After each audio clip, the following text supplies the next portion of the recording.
Hello, welcome to my home. I'm Tracy and today you find me in the kitchen.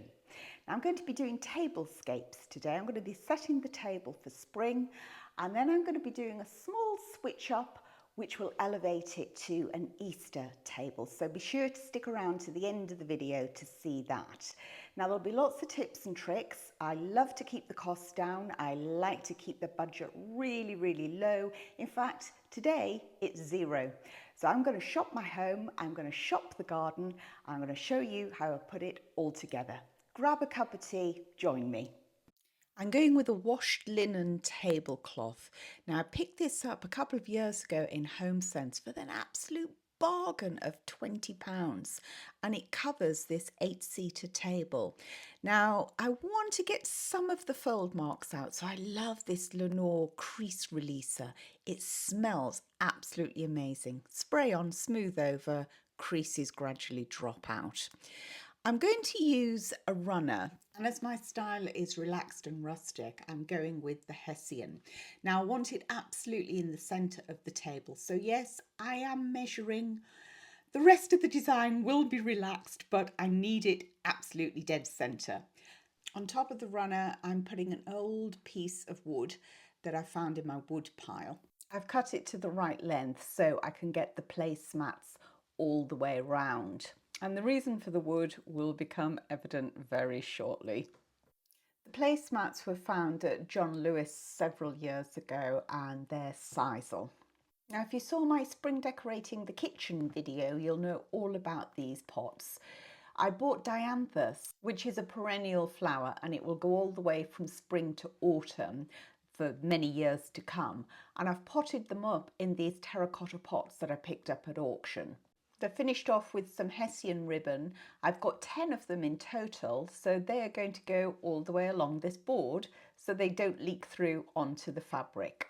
I'm also turning them so the bow is on each side, so every alternate one.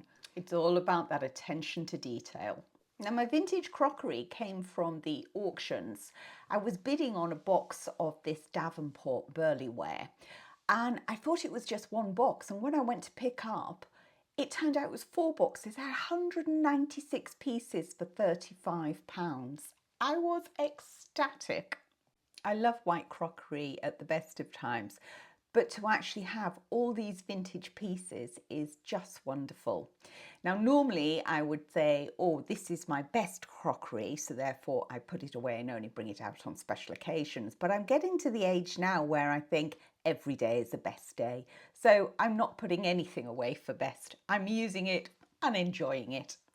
As there's a lot going on the table, I'm only going to set cutlery for 2 courses. When dessert comes out, cutlery will come out with it. When I'm doing a relaxed rustic table, I quite like my glassware not to be identical. I love this collection I've got here, and it's all slightly mismatched. I made the linen napkins by cutting the fabric into squares, and as I can't sew, I just frayed the edges. Now I know there are lots of lovely bunny and rose design napkins and wonderful shapes and sizes around, but I literally just roll and tie with a piece of string. I do think they need a little something else, so let's pop out into the garden. The tulips in my cut flower bed are not ready yet, so it's down into the field and let's pick some spring flowers. It's early in the morning and the birds are in absolute full song, which is always a wonderful way to start the day. I have some primroses here, so I'm just going to slide them on top of each napkin just underneath the string. I do this with all different types of flowers depending on the season that I'm setting the table for. The other spring flowers I've collected are going to go into bud vases. Now this was a cute little one. Again, I've had this for years, but if you don't have them, don't worry, you can just use small jars. By the time the flowers go in, nobody can tell the difference, and it's a lovely bit of recycling. I'm just going to pop these little displays just randomly around the table wherever I can find a few gaps, because there is something else to come on, and of course it's going to be candles. I do have a weakness for brass candlesticks, and I've found lots over the years in charity shops, great hunting ground for them. And as the colour scheme seems to have evolved into pink and yellow, I'm going with these sand and fog candles, sunflower the colour is. Picked them up for an absolute bargain several years ago in HomeSense. It's not a colour I'd normally go for, but they are perfect for spring styling and also sometimes in the autumn as well. As this is not a formal table, I'm just randomly placing them around, trying to vary the heights as I go. I've also kept the overall height of the display quite low so you can see guests and you can actually make eye contact with them.